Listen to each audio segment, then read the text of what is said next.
Chapter 6. The Journey from Platform 9 3/4. Harry's last month with the Dursleys wasn't fun. True, Dudley was now so scared of Harry he wouldn't stay in the same room, while Aunt Petunia and Uncle Vernon didn't shut Harry in his cupboard, force him to do anything, or shout at him. In fact, they didn't speak to him at all. Half terrified, half furious, they acted as though any chair with Harry in it was empty. Although this was an improvement in many ways, it did become a bit depressing after a while. Harry kept to his room, with his new owl for company. He had decided to call her Hedwig, a name he had found in a history of magic. His school books were very interesting. He lay on his bed reading late into the night, Hedwig swooping in and out of the open window as she pleased. It was lucky that Aunt Petunia didn't come in to hover anymore, because Hedwig kept bringing back dead mice. Every night before he went to sleep, Harry ticked off another day on the piece of paper he had pinned to the wall, counting down to September the 1st. On the last day of August, he thought he'd better speak to his aunt and uncle about getting to King's Cross Station the next day, so he went down to the living room, where they were watching a quiz show on television. He cleared his throat to let them know he was there, and Dudley screamed and ran from the room. Uncle Vernon?" Uncle Vernon grunted to show he was listening. I need to go to King's Cross Station tomorrow to go to Hogwarts." Uncle Vernon grunted again. "Would it be all right if you gave me a lift?" Grunt. Harry supposed that meant yes. "Thank you." He was about to go back upstairs when Uncle Vernon actually spoke. "Funny way to get to a wizard's school, the train. Magic carpets all got punctures, have they?" Harry didn't say anything. "Where is this school, anyway?"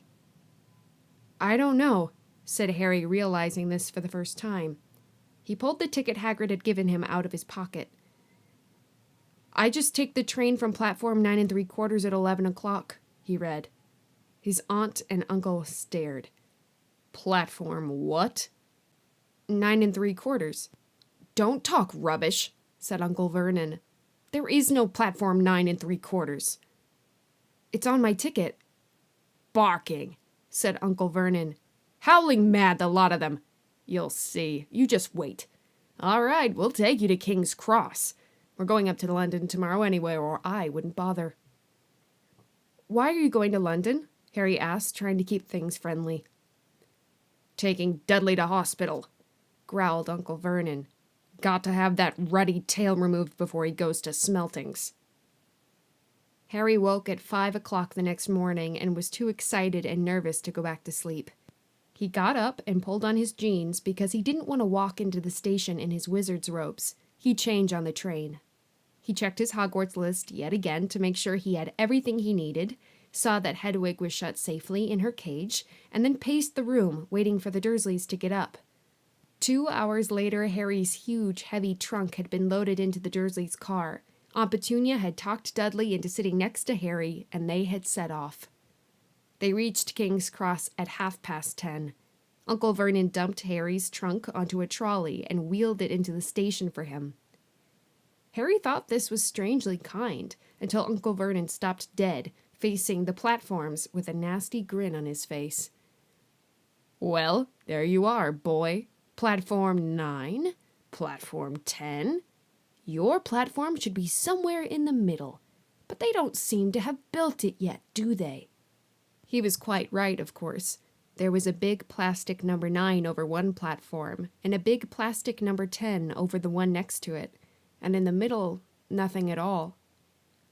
"Have a good term," said Uncle Vernon with an even nastier smile. He left without another word. Harry turned and saw the Dursleys drive away. All 3 of them were laughing. Harry's mouth went rather dry. What on earth was he going to do? He was starting to attract a lot of funny looks because of Hedwig. He'd have to ask someone. He stopped a passing guard, but didn't dare mention platform 9 3/4. The guard had never heard of Hogwarts, and when Harry couldn't even tell him what part of the country it was in, he started to get annoyed, as though Harry was being stupid on purpose. Getting desperate, Harry asked for the train that left at 11 o'clock, but the guard said there wasn't one. In the end, the guard strode away, muttering about time wasters. Harry was now trying hard not to panic. According to the large clock over the arrivals board, he had 10 minutes left to get on the train to Hogwarts, and he had no idea how to do it. He was stranded in the middle of a station with a trunk he could hardly lift, a pocket full of wizard money, and a large owl. Hagrid must have forgotten to tell him something you had to do, like tapping the third brick on the left into Diagon Alley. He wondered if he should get out his wand and start tapping the ticket between platforms 9 and 10. At that moment, a group of people passed just behind him, and he caught a few words of what they were saying. Packed with muggles, of course. Harry swung around. The speaker was a plump woman who was talking to 4 boys, all with flaming red hair. Each of them was pushing a trunk like Harry's in front of him, and they had an owl. Heart hammering, Harry pushed his trolley after them. They stopped, and so did he, just near enough to hear what they were saying. Now, what's the platform number? Said the boy's mother. 9 3/4, piped a small girl, also red-headed, who was holding her hand. Mum, can't I go? You're not old enough, Ginny. Now be quiet. All right, Percy, you go first. What looked like the oldest boy marched towards platforms 9 and 10. Harry watched, careful not to blink in case he missed it, but just as the boy reached the divide between the 2 platforms, a large crowd of tourists came swarming in front of him, and by the time the last rucksack had cleared away, the boy had vanished. Fred, you next, the plump woman said. I'm not Fred, I'm George, said the boy. Honestly, woman, you call yourself our mother. Can't you tell I'm George? Sorry, George dear. Only joking, I am Fred, said the boy, and off he went. His twin called after him to hurry up, and he must have done, because a second later he had gone. But how had he done it? Now the third brother was walking briskly towards the ticket barrier. He was almost there, and then, quite suddenly, he wasn't anywhere. There was nothing else for it. Excuse me, Harry said to the plump woman. Hello, dear, she said. First time at Hogwarts? Ron's new too. She pointed at the last and youngest of her sons. He was tall, thin and gangling, with freckles, big hands and feet, and a long nose. Yes, said Harry. The thing is, I don't know how to get on the platform, she said kindly, and Harry nodded. Not to worry, she said. All you have to do is walk straight at the barrier between platforms 9 and 10. Don't stop and don't be scared you'll crash into it. That's very important. Best do it at a bit of a run if you're nervous. Go on. Go now before Ron. Okay, said Harry. He pushed his trolley round and stared at the barrier. It looked very solid. He started to walk towards it. People jostled him on their way to platforms 9 and 10. Harry walked more quickly. He was going to smash right into that ticket box, and then he'd be in trouble. Leaning forward on his trolley, he broke into a heavy run. The barrier was coming nearer and nearer. He wouldn't be able to stop. The trolley was out of control. He was a foot away. He closed his eyes, ready for the crash. It didn't come. He kept on running. He opened his eyes. A scarlet steam engine was waiting next to a platform packed with people. A sign overhead said, Hogwarts Express, 11 o'clock. Harry looked behind him and saw a wrought iron archway where the ticket box had been, with the words, Platform 9 3/4 on it. He had done it. Smoke from the engine drifted over the heads of the chattering crowd, while cats of every color wound here and there between their legs. Owls hooted to each other in a disgruntled sort of way over the babble and scraping of heavy trunks.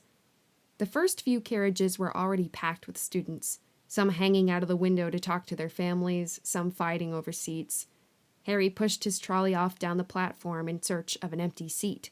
He passed a round-faced boy who was saying, Gran, I've lost my toad again. Oh, Neville, he heard the old woman sigh. A boy with dreadlocks was surrounded by a small crowd. Give us a look, Lee, go on. The boy lifted the lid of a box in his arms, and the people around him shrieked and yelled as something inside poked out a long, hairy leg. Harry pressed on through the crowd until he found an empty compartment near the end of the train. He put Hedwig inside first and then started to shove and heave his trunk towards the train door. He tried to lift it up the steps but could hardly raise one end, and twice he dropped it painfully on his foot. "Want a hand?" It was one of the red-haired twins he'd followed through the ticket box. "Yes, please," Harry panted. "Oi, Fred, come here and help." With the twins' help, Harry's trunk was at last tucked away in a corner of the compartment. "Thanks," said Harry, pushing his sweaty hair out of his eyes. "What's that?" said one of the twins suddenly, pointing at Harry's lightning scar. "Blimey," said the other twin. "Are you?" "He is," said the first twin. "Aren't you?" he added to Harry. "What?" said Harry. "Harry Potter!" chorused the twins. "Oh, him," said Harry. Yes, I am." The two boys gawped at him, and Harry felt himself going red. Then, to his relief, a voice came floating in through the train's open door. "Fred, George, are you there?" "Coming, Mum." With a last look at Harry, the twins hopped off the train. Harry sat down next to the window where, half hidden, he could watch the red-haired family on the platform and hear what they were saying. Their mother had just taken out her handkerchief. "Ron, you've got something on your nose."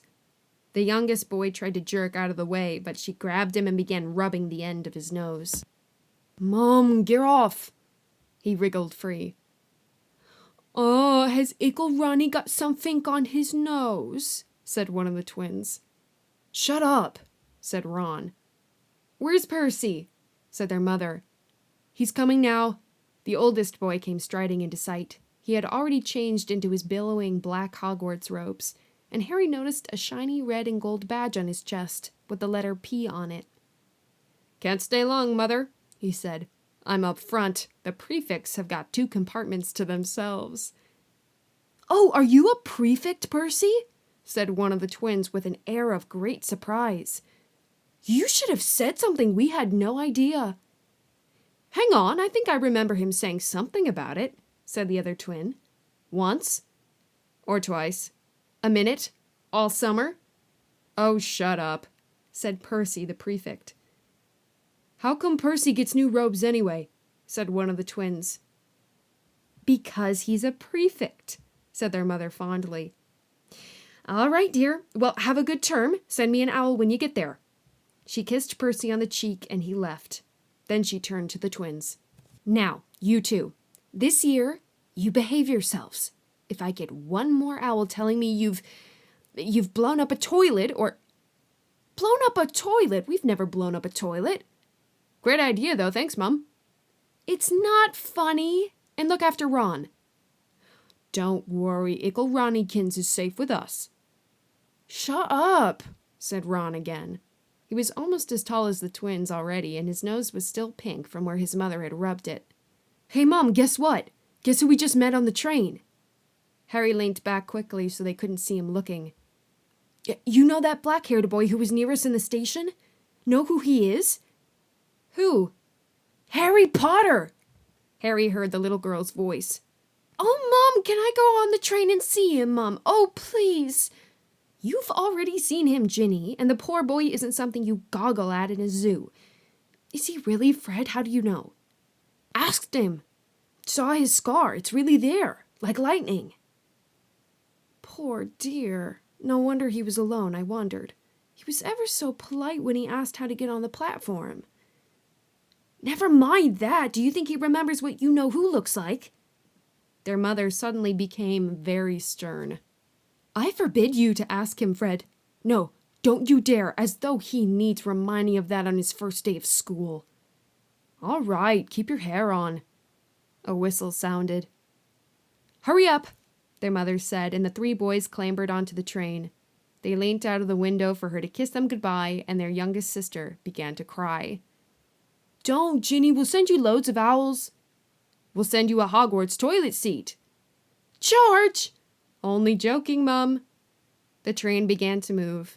Harry saw the boys' mother waving and their sister, half laughing, half crying, running to keep up with the train until it gathered too much speed. Then she fell back and waved. Harry watched the girl and her mother disappear as the train rounded the corner. Houses flashed past the window. Harry felt a great leap of excitement. He didn't know what he was going to, but it had to be better than what he was leaving behind. The door of the compartment slid open and the youngest red-headed boy came in.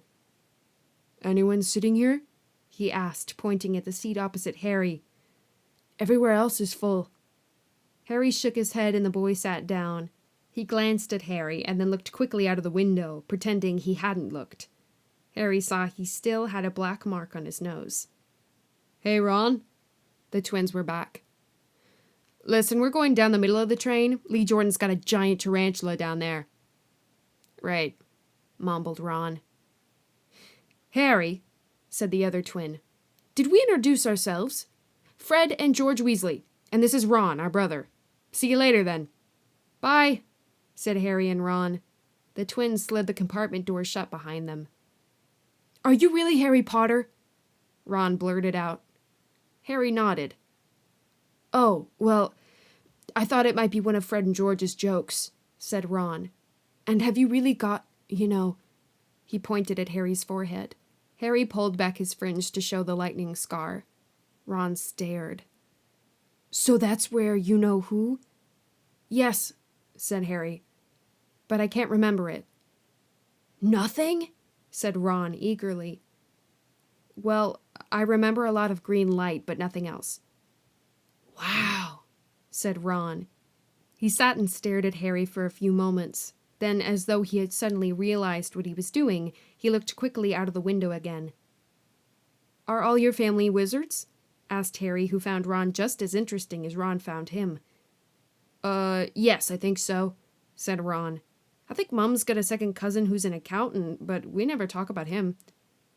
"So you must know loads of magic already." The Weasleys were clearly one of those old wizarding families the Pale Boy in Diagon Alley had talked about. "I heard you went to live with Muggles," said Ron. "What are they like?" "Horrible. Well, not all of them. My aunt and uncle and cousin are, though. Wish I'd had 3 wizard brothers." "5, said Ron. For some reason he was looking gloomy. "I'm the 6th in our family to go to Hogwarts. You could say I've got a lot to live up to.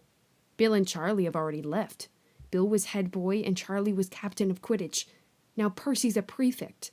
Fred and George mess around a lot, but they still get really good marks, and everyone thinks they're really funny. Everyone expects me to do as well as the others, but if I do, it's no big deal because they did it first. You never get anything new either with 5 brothers. I've got Bill's old robes, Charlie's old wand, and Percy's old rat." Ron reached inside his jacket and pulled out a fat gray rat, which was asleep. "His name's Scabbers and he's useless. He hardly ever wakes up. Percy got an owl from my dad for being made a prefect, but they couldn't afford... I got Scabbers instead." Ron's ears went pink. He seemed to think he'd said too much because he went back to staring out of the window. Harry didn't think there was anything wrong with not being able to afford an owl. After all, he'd never had any money in his life until a month ago, and he'd told Ron so, all about having to wear Dudley's old clothes and never getting proper birthday presents. This seemed to cheer Ron up. "And until Hagrid told me, I didn't know anything about being a wizard, or my parents, or Voldemort." Ron gasped. "What?" said Harry. "You said you know whose name," said Ron, sounding both shocked and impressed. "I'd have thought you, of all people..." "I'm not trying to be brave or anything, saying the name," said Harry. "I just never knew you shouldn't. See what I mean? I've got loads to learn. I bet," he added, voicing for the first time something that had been worrying him a lot lately. "I bet I'm the worst in the class." "You won't be. There's loads of people who come from Muggle families and they learn quick enough." While they had been talking, the train had carried them out of London. Now they were speeding past fields full of cows and sheep. They were quiet for a time, watching the fields and lanes flick past. Around 12:30, there was a great clattering outside in the corridor, and a smiling, dimpled woman slid back their door and said, "Anything off the trolley, dears?" Harry, who hadn't had any breakfast, leapt to his feet, but Ron's ears went pink again, and he muttered that he'd brought sandwiches. Harry went out into the corridor. He had never had any money for sweets with the Dursleys, and now that he had pockets rattling with gold and silver, he was ready to buy as many Mars bars as he could carry. But the woman didn't have Mars bars.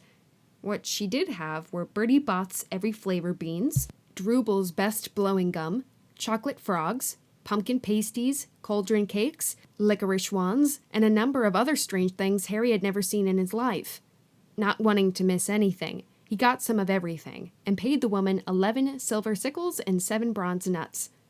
Ron stared as Harry brought it all back into the compartment and tipped it onto an empty seat. "Hungry, are you?"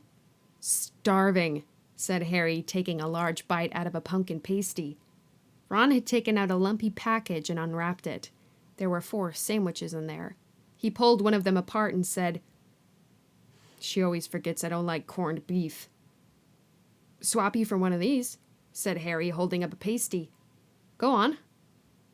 "You don't want this, it's all dry," said Ron. "She hasn't got much time," he added quickly. "You know, with 5 of us." "Go on, have a pasty," said Harry, who had never had anything to share before, or indeed, anyone to share it with. It was a nice feeling, sitting there with Ron, eating their way through all Harry's pasties and cakes. The sandwiches lay forgotten. "What are these?" Harry asked Ron, holding up a pack of chocolate frogs. "They're not really frogs, are they?" He was starting to feel that nothing would surprise him. "No," said Ron. "But see what card it is, I'm missing Agrippa." "What?" "Oh, of course, you wouldn't know. Chocolate frogs have cards inside them, you know, to collect. Famous witches and wizards. I've got about 500, but I haven't got Agrippa or Ptolemy." Harry unwrapped his chocolate frog and picked up the card. It showed a man's face. He wore half-moon glasses, had a long crooked nose and flowing silver hair, beard and mustache. Underneath the picture was the name Albus Dumbledore. "So this is Dumbledore," said Harry. "Don't go telling me you've never heard of Dumbledore," said Ron. "Can I have a frog? I might get Agrippa. Thanks." Harry turned over his card and read, "Albus Dumbledore, currently headmaster of Hogwarts, considered by many the greatest wizard of modern times. Professor Dumbledore is particularly famous for his defeat of the dark wizard Grindelwald in 1945, for the discovery of the 12 uses of dragon's blood, and his work on alchemy with his partner Nicholas Flamel. Professor Dumbledore enjoys chamber music and 10-pin bowling." Harry turned the card back over and saw to his astonishment that Dumbledore's face had disappeared. "He's gone!" "Well, you can't expect him to hang around all day," said Ron. "He'll be back." "No, I've got Morgana again, and I've got about 6 of her. Do you want it? You can start collecting." Ron's eyes strayed to the pile of chocolate frogs waiting to be unwrapped. "Help yourself," said Harry. "But in, the Muggle world, people just stay put in photos." "Do they? What, they don't move at all?" Ron sounded amazed. "Weird." Harry stared as Dumbledore sidled back into the picture on his card and gave him a small smile. Ron was more interested in eating the frogs than looking at the famous witches and wizards cards, but Harry couldn't keep his eyes off them. Soon he not only had Dumbledore and Morgana, but Hengst of Woodcroft, Alberic Grunion, Sirst Paracelsus, and Merlin. He finally tore his eyes away from the Druidess Claudna, who was scratching her nose, to open a bag of Bertie Bott's Every Flavor beans. "You want to be careful with those," Ron warned Harry. "When they say every flavor, they mean every flavor. You get all the ordinary ones like chocolate and peppermint and marmalade, but then you get spinach and liver and tripe. George reckons they had a bogey-flavored one once." Ron picked up a green bean, looked at it carefully, and bit into a corner. "Blah! See? Sprouts!" They had a good time eating the Every Flavor beans. Harry got toast, coconut, baked bean, strawberry, curry, grass, coffee, sardine, and was even brave enough to nibble the end of a funny gray one Ron wouldn't touch, which turned out to be pepper. The countryside now flying past the window was becoming wilder. The neat fields had gone. Now there were woods, twisting rivers, and dark green hills. There was a knock on the door of their compartment, and the round-faced boy Harry had passed on platform 9 3/4 came in. He looked tearful. Sorry, he said, but have you seen a toad at all? When they shook their heads, he wailed, I've lost him! He keeps getting away from me! He'll turn up, said Harry. Yes, said the boy miserably. Well, if you see him... He left. Don't know why he's so bothered, said Ron. If I'd brought a toad, I'd lose it as quick as I could. Mind you, I brought Scabbers, so I can't talk. The rat was still snoozing on Ron's lap. He might have died and you wouldn't know the difference, said Ron in disgust. I tried to turn him yellow yesterday to make him more interesting, but the spell didn't work. I'll show you, look. He rummaged around in his trunk and pulled out a very battered-looking wand. It was chipped in places, and something was glinting at the end. Unicorn hair is nearly poking out. Anyway, he had just raised his wand when the compartment door slid open again. The toadless boy was back, but this time he had a girl with him. She was already wearing her new Hogwarts robes. Has anyone seen a toad? Neville's lost one, she said. She had a bossy sort of voice, lots of bushy brown hair, and rather large front teeth. We've already told him we haven't seen it, said Ron, but the girl wasn't listening. She was looking at the wand in his hand. Oh, are you doing magic? Let's see it then. She sat down. Ron looked taken aback. All right. He cleared his throat. Sunshine, daisies, butter, mellow, turn this stupid fat rat yellow. He waved his wand, but nothing happened. Scabbers stayed gray and fast asleep. Are you sure that's a real spell? Said the girl. Well, it's not very good, is it? I've tried a few simple spells just for practice, and it's all worked for me. Nobody in my family's magic at all. It was ever such a surprise when I got my letter, but I was ever so pleased, of course. I mean, it's the very best school of witchcraft there is. I've heard. I've learned all our set books off by heart, of course. I just hope it will be enough. I'm Hermione Granger, by the way. Who are you? She said all this very fast. Harry looked at Ron and was relieved to see by his stunned face that he hadn't learned all the set books off by heart either. I'm Ron Weasley, Ron muttered. Harry Potter, said Harry. Are you really? Said Hermione. I know all about you, of course. I got a few extra books for background reading, and you're in Modern Magical History and The Rise and Fall of the Dark Arts and Great Wizarding Events of the 20th Century. Am I? Said Harry, feeling dazed. Goodness, didn't you know? I'd have found out everything I could if it was me, said Hermione.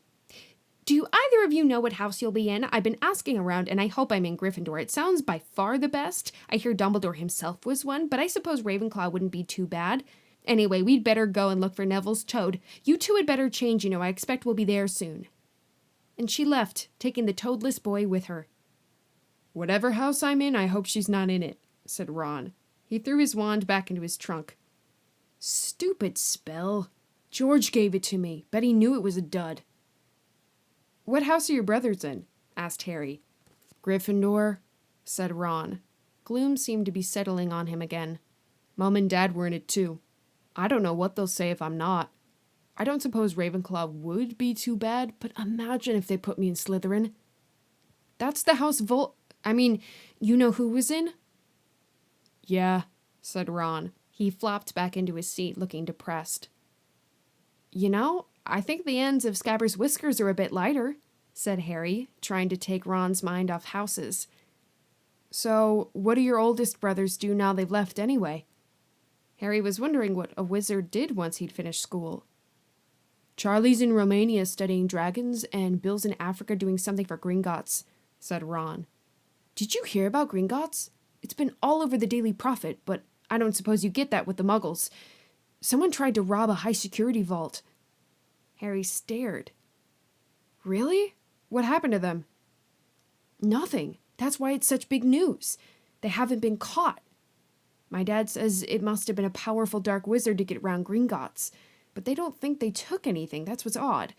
Of course, everyone gets scared when something like this happens in case you know who's behind it.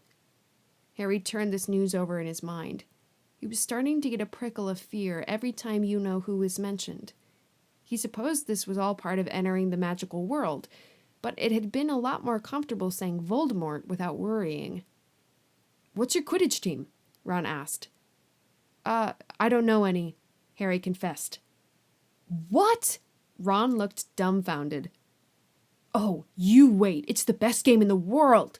And he was off, explaining all about the 4 balls and the positions of the 7 players, describing famous games he'd been to with his brothers, and the broomstick he'd like to get if he had the money.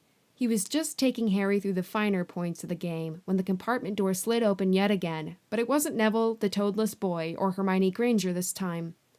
3 boys entered, and Harry recognized the middle one at once. It was the pale boy from Madame Malkin's robe shop. He was looking at Harry with a lot more interest than he'd shown back in Diagon Alley. "Is it true?" he said. "They're saying all down the train that Harry Potter's in this compartment. So it's you, is it?" "Yes," said Harry. He was looking at the other boys. Both of them were thick-set and looked extremely mean. Standing either side of the pale boy, they looked like bodyguards. "Oh, this is Crabbe and Goyle," said the pale boy carelessly, noticing where Harry was looking. "And my name's Malfoy. Draco Malfoy." Ron gave a slight cough, which might have been hiding a snigger. Draco Malfoy looked at him. "Think my name's funny, do you? No need to ask who you are. My father told me all the Weasleys have red hair, freckles, and more children than they can afford." He turned back to Harry. "You'll soon find out some wizarding families are much better than others, Potter. You don't want to go making friends with the wrong sort. I can help you there." He held out his hand to shake Harry's, but Harry didn't take it. "I think I can tell who the wrong sort are for myself, thanks," he said coolly. Draco Malfoy didn't go red, but a pink tinge appeared in his pale cheeks. "I'd be careful if I were you, Potter," he said slowly. "Unless you're a bit politer, you'll go the same way as your parents. They didn't know what was good for them, either. You hang around with riff-raff like the Weasleys and that Hagrid, and it'll rub off on you." Both Harry and Ron stood up. Ron's face was as red as his hair. "Say that again," he said. "Oh, you're going to fight us, are you?" Malfoy sneered. "Unless you get out now," said Harry more bravely than he felt, because Crabbe and Goyle were a lot bigger than him or Ron. "But we don't feel like leaving, do we, boys? We've eaten all our food, and you still seem to have some." Goyle reached towards the chocolate frogs next to Ron. Ron leapt forward, but before he'd so much as touched Goyle, Goyle let out a horrible yell. Scabbers the rat was hanging off his finger. Sharp little teeth sunk into Goyle's knuckle. Crabbe and Malfoy backed away as Goyle swung Scabbers round and round, howling. And when Scabbers finally flew off and hit the window, all 3 of them disappeared at once.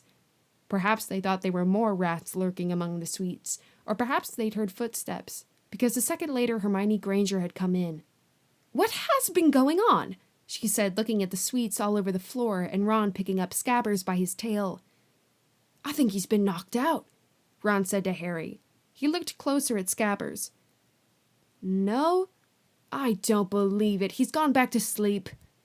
And so he had. "You've met Malfoy before?" Harry explained about their meeting in Diagon Alley.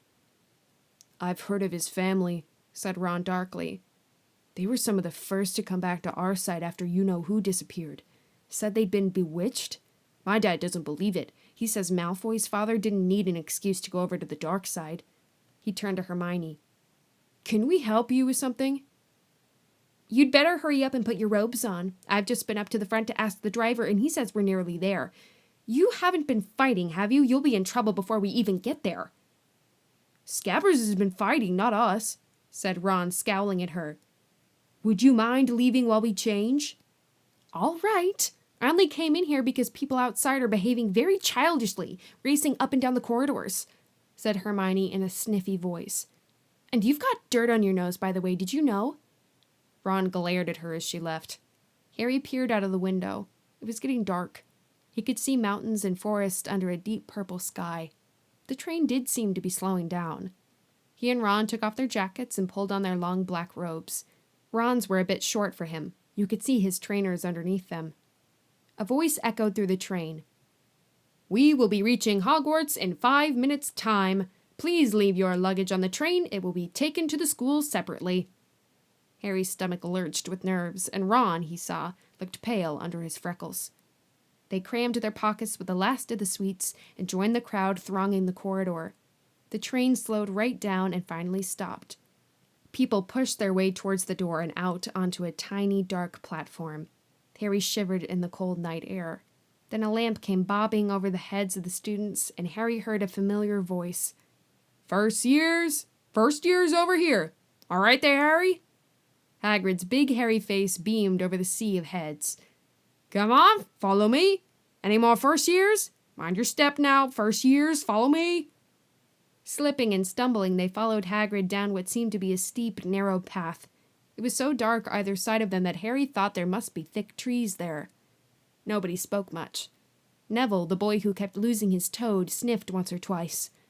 "You'll get your first sight of Hogwarts in a sec," Hagrid called over his shoulder. "Just round this bend here." There was a loud ooh. The narrow path had opened suddenly onto the edge of a great black lake.